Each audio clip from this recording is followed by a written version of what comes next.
Ça vous est sûrement déjà arrivé de prendre un poisson sur un spot de pêche précis, en situation de pêche à la traîne, on s'entend, et puis de vous dire, Mo, t'as dit, il faut que je retourne exactement à ce point-là, parce que j'ai vu bien plein d'autres poissons, puis je suis sûr que je vais en prendre un autre. Bon, souvent, tout dépendant du vent et des conditions climatiques qu'on a, évidemment, là aujourd'hui, ça serait facile parce qu'ils ne vendent pas, mais quand il y a 2 pieds de vague, c'est une autre histoire, c'est plus difficile. Hein? Bien, il y a un outil qui nous facilite à faire ça en seulement une fonction. J'ai juste à dire à mon sonore ici, retourne exactement où est-ce que j'ai passé tout à l'heure, puis il va le faire. C'est le système iPilot Link. Okay? Le système iPilot Link, c'est un système qui s'ajoute à un moteur électrique, qui a un GPS dedans, et puis qui est relié à mon sonore ici. Dans le fond, le tracé que j'ai fait, il s'enregistre dans mon sonore. Et puis le moteur électrique, lui, va servir du tracé que j'ai ici pour revenir sur mes pas à l'envers. À ce moment-là, on va être sûr à 100%, sans rien toucher, que l'embarcation va repasser exactement au même endroit, et puis on va certainement prendre d'autres poissons. Bon. Le système iPilot Link vient avec une manette comme ça. Si on veut, on peut conduire le moteur normalement, on peut dire d'aller à droite, à gauche. On peut choisir l'encre électronique, c'est-à-dire que si on voit des poissons ici en dessous du bateau, puis on veut rester planté ici sans avoir à rien faire, on appuie sur ce bouton-là. Peu importe s'il y a du vent, du courant, le moteur électrique va nous ramener exactement au point où l'on est.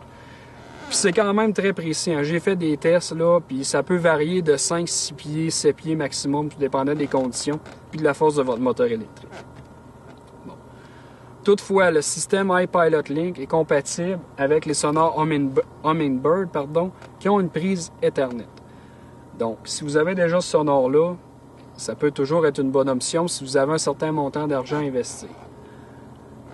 Le système iPilot Link, il peut se rajouter à certains moteurs électriques ou encore, vous pouvez l'acheter directement dans un moteur électrique. Moi, ici, j'ai un Terrova 55 livres de poussée.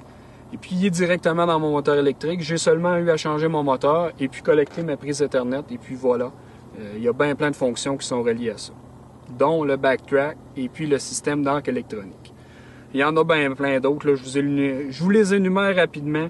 Il y a garder le cap. Admettons que, bon, il vente, puis vous avez à refaire un nœud. Vous dites au moteur électrique, je veux aller là-bas, garde-moi ce cap-là. Vous pouvez continuer à faire votre nœud. Le moteur électrique va garder la même vitesse, le même cap, puis il va continuer à faire sa trajectoire de train. Il y a aussi la fonction du cruise control. Hein. Peu importe si le vent est de face, de dos ou de côté, il va toujours ajuster la vitesse pour qu'elle soit, par exemple, de 2000 à l'heure. C'est vraiment génial. Il y a la fonction Go To, qui veut dire que si vous avez un point GPS de marqué dans votre sonore, étant donné qu'il est relié avec le moteur électrique, ben vous avez juste à faire un Go To à tel point, puis il va vous emporter directement à un point GPS que vous avez déjà enregistré dans votre machine. C'est vraiment génial, les possibilités sont pratiquement infinies. Et puis selon moi, étant donné qu'un bateau, ça bouge toujours sur l'eau, c'est vraiment l'outil idéal pour un pêcheur qui va être extrêmement précis. Là-dessus, si vous avez un certain montant d'argent, le moteur Terrova que j'ai ici, je pense qu'il se détaille 1500 $ avec le système iPilot Link. Donc, si vous avez un certain montant à investir, là, c'est vraiment une belle machine. Bonne pêche.